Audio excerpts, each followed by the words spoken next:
Selamat pagi, perkenalkan kami merupakan mahasiswa dari Program Studi Ilmu Hukum Fakultas Hukum Universitas Jambi dan dari anggota kelompok 1 dari kelas F. Pada video kali ini kami akan membuat video mengenai pencemaran lingkungan dengan judul Penyebab dan Akibat Terjadinya Banjir di beberapa titik kota Jambi. Sebelumnya, kami akan memperkenalkan diri terlebih dahulu yang akan dimulai dari saya sendiri. Perkenalkan, nama saya Zafira Sarah Revi dengan NIM B1A1 24240. Saya Sabita Askia Rahmah dengan NIM B1A1 24267. Saya Reviola Parsa Pernisian dengan NIM B1A1 24270. Saya Tanzila Kirania Putri Syaida dengan NIM B1A1 24269. Saya Dwi Lestari dengan NIM B1A1 24241. Saya Giana Gita Putri dengan NIM B1A1 24235.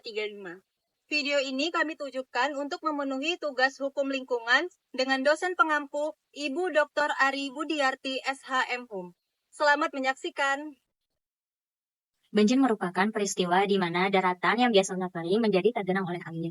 Hal itu disebabkan oleh curah hujan yang tinggi dan dataran yang rendah dan cekung.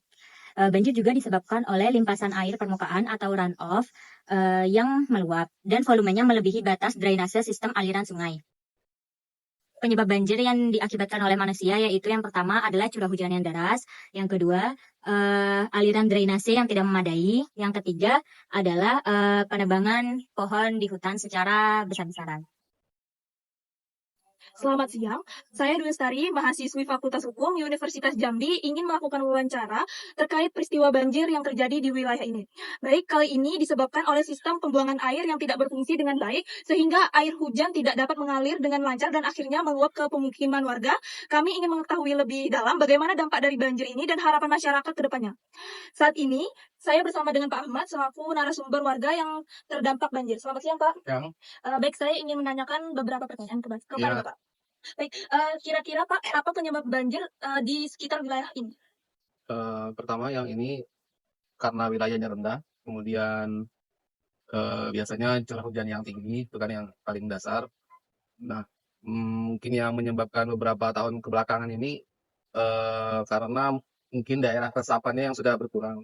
Kalau kita lihat daerah sini, kita awalnya ada 2 aliran sungai, satu di sini, satu di sana, dan terakhir di sana itu jadi satu tempat. Jadi istilahnya pertama masuknya 2, jadi 1. Jadi yang ngalir itu airnya nggak ketampung, makanya nolak ke belakang, maka di sini jadi daerah penampungan gitu kan. Dan juga itu ya, jadi yang menyebabkan banjir itu sebenarnya itu karena airnya itu sudah terlalu deras, kemudian curah hujannya yang langsung tinggi gitu, kemudian daerah ngalirnya itu tidak besar gitu, jadi dia ngeluap dulu ke sini baru nanti ini gitu, biasanya gitu. Selanjutnya Pak, berapa lama banjir ini biasanya berlangsung Pak? Kalau banjir di sini tuh air naiknya itu sebentar sebenarnya. Kalau hujannya 2 jam, paling 3 jam atau 5 jam belakang itu sudah surut, karena ya sudah ada air ngalir lagi gitu. Karena intinya kan banjirnya bukan karena apa ya, jadi memang daerah alirannya itu penuh gitu. Jadi dia dari kayak daerah tampungan dulu di daerah sini sampai di sana, di sini gitu. Sebentar sih, 2 jam, 3 jam itu sudah surut semula ya. Cuma naiknya juga cepat gitu. Ya, cepat, surutnya juga cepat. Baik Pak, kira-kira biasanya di sekitar sini banjirnya setinggi berapa gitu Pak? Di sekitar banjir. Oh ya, ini kan misalnya hujan nih deras 2 jam gitu kan, langsung nih. Berapa meter ya? Tinggi saya ini 1,7, berarti 1,7 meter ya. Itu kemarin kan seleher sini, dia segini. Kemarin yang terakhir tinggi itu mungkin sekitar 1,5 meter lah gitu kan, 1,5 meter lebih. Berarti itu bisa masuk ke dalam rumah gitu ya Pak? Ya, ini rumah kami sudah paling tinggi nih sebenarnya. Bagian daerah-daerah sebelah sini tuh lebih rendah itu masuk gitu kan. Nah, dulu nggak pernah masuk sampai rumah, sekarang masuk gitu. Berarti baru ini ya Pak? Setahun terakhir ini yang masuk ya. Oke. Baik, menurut Bapak, ke depannya Bapak mengharapkan apa pada pemerintah dengan adanya banjir di sekitar daerah sini? Iya, harapannya ya ini kan setiap warga sini setiap hujan ini selalu was-was gitu kan. Hujan ini banjir enggak gitu kan. Jadi harapannya ya diperbaiki aliran sungainya, mungkin menyeluruh ya. Kemarin itu sudah di lahan sini sudah diambil setengah gitu kan, misalnya sungainya segini, ada tanah yang tanah ini kan tanah dinas nih, diambil kayak ini kan dikosongin jadi lebih besar, cuman nggak bisa nampung juga tetap, bukan masalah besarin sungai, mungkin itu sementara ya, mungkin kesananya itu dibesarin lagi, kemudian ya itu alirannya sungainya diperbesar, ada daerah resapan lah gitu. Mungkin karena di daerah sana yang Simpang Mayang itu sudah nggak ada resapan lagi, jadi cepat ngalirnya gitu. Jadi terus sekali hujan itu langsung kayak ngalir sini semua. Mungkin beda kalau dulu sekali hujan dia mungkin nampung dulu di sana kan, karena daerah dulu kayak rawa atau apa kan, dia jadi nampung, jadi ini nggak ada nampungan lagi, cepet ini ya ngalirnya. Baik Pak, terima Hmm, kasih sudah meluangkan waktunya untuk boleh kami wawancarai. Terima ya. kasih. Mungkin itu aja wawancara dari kami. Sekian, terima kasih.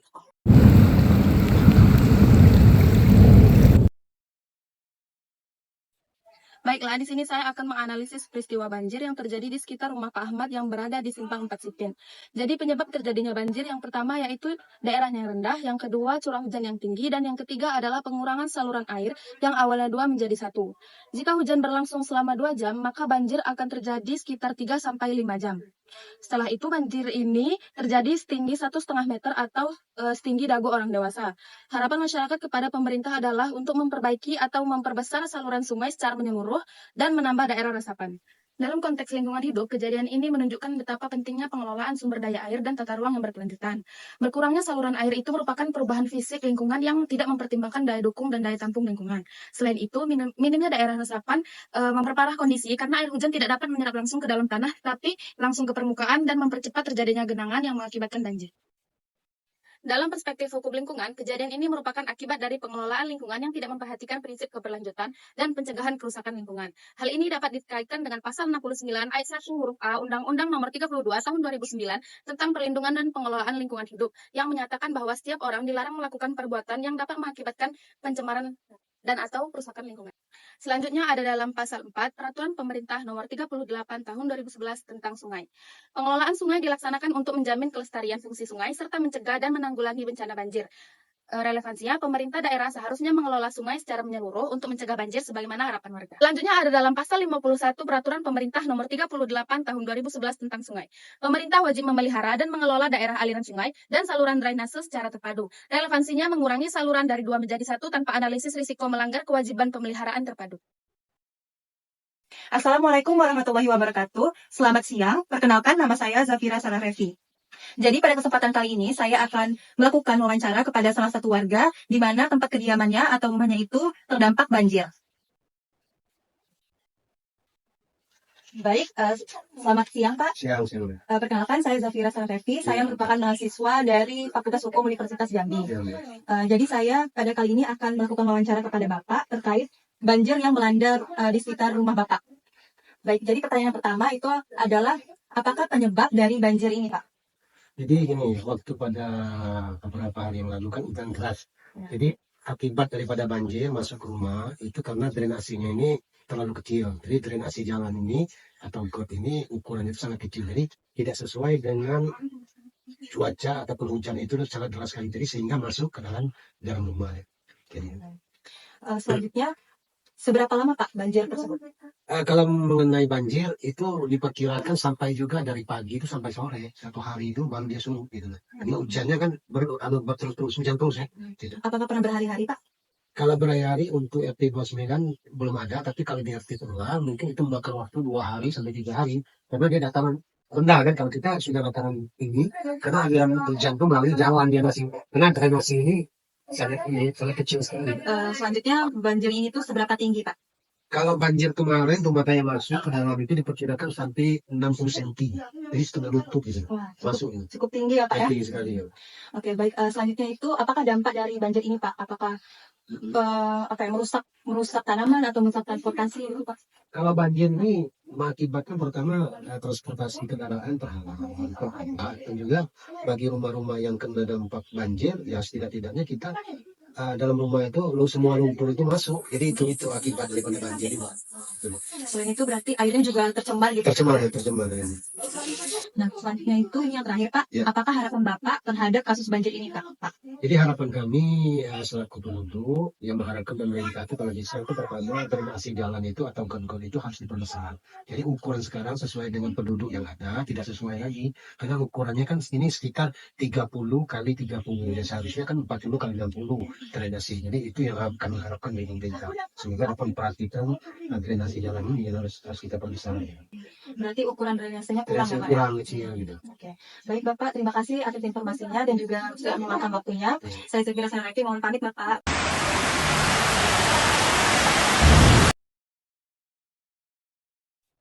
Kali ini kami akan menganalisis peristiwa banjir yang terjadi di sekitar rumah Bapak Rizal di Kelurahan Bagan Pete, Kecamatan Alam Barajo, selaku narasumber yang akan kami kaitkan dengan hukum lingkungan. 1. Hak atas lingkungan hidup yang baik dan sehat.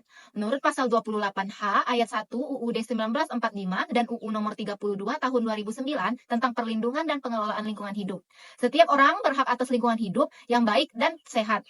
Kondisi rumah yang terus-menerus kebanjiran akibat saluran drainase yang kecil dan posisi rumah yang lebih rendah dari jalan mengindikasikan adanya pelanggaran terhadap hak tersebut.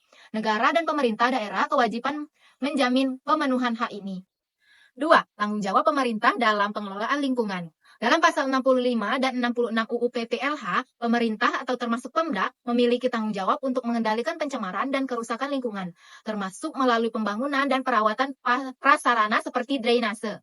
Drainase yang buruk merupakan bentuk pengelolaan lingkungan yang tidak optimal, yang dapat menyebabkan kerugian ekologis dan sosial seperti banjir dan kerusakan rumah warga. 3. Ada penataan ruang dan pembangunan berkelanjutan. Permasalahan posisi rumah yang lebih rendah dari jalan juga menunjukkan kemungkinan adanya perencanaan tata ruang yang tidak memperhatikan aspek lingkungan dan keseimbangan ekosistem. Hal ini dapat melanggar ketentuan dalam UU nomor 26 tahun 2007 tentang penataan ruang, di mana pemerintah wajib merencanakan tata ruang yang mendukung perlindungan terhadap risiko bencana seperti banjir.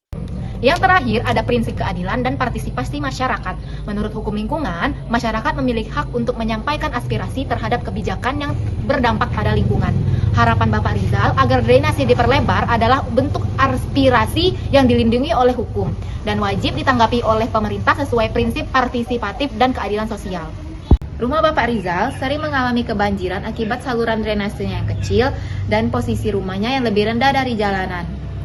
Jadi, jika hujan turun dari pagi hingga sore, air akan mengalir deras hingga masuk ke dalam area rumah. Banjir bisa setinggi 60 cm. Kendaraan juga susah lewat. Hingga lumpur pun masuk ke dalam area rumah. Harapan Bapak Rizal, saluran drainasenya bisa diperlebar agar air lancar dan tidak menyebabkan banjir lagi. Dari kesimpulannya, banjir adalah bencana yang sebagian besar disebabkan oleh manusia, seperti pengundulan hutan, pembangunan liar, dan pembuangan sampah sembarangan, yang dimana tindakan-tindakan tersebut melanggar prinsip dasar hukum lingkungan, yaitu prinsip pembangunan berencana dan perlindungan serta pengelolaan lingkungan hidup, yang dimana dalam konteks hukum Indonesia, hal tersebut telah diatur dalam Undang-Undang Nomor 32 Tahun 2009 tentang perlindungan serta pengelolaan lingkungan hidup, yang dimana menegaskan bahwa setiap orang wajib menjaga kelestarian fungsi lingkungan dan dilarang melakukan perusakan lingkungan. Jadi, banjir bukan hanya persoalan teknis, tetapi juga konsekuensi bagi pelanggaran hukum lingkungan yang harus ditindaklanjuti secara tegas. Sekian video dari kelompok 1, kami akhiri. Wassalamualaikum warahmatullahi wabarakatuh.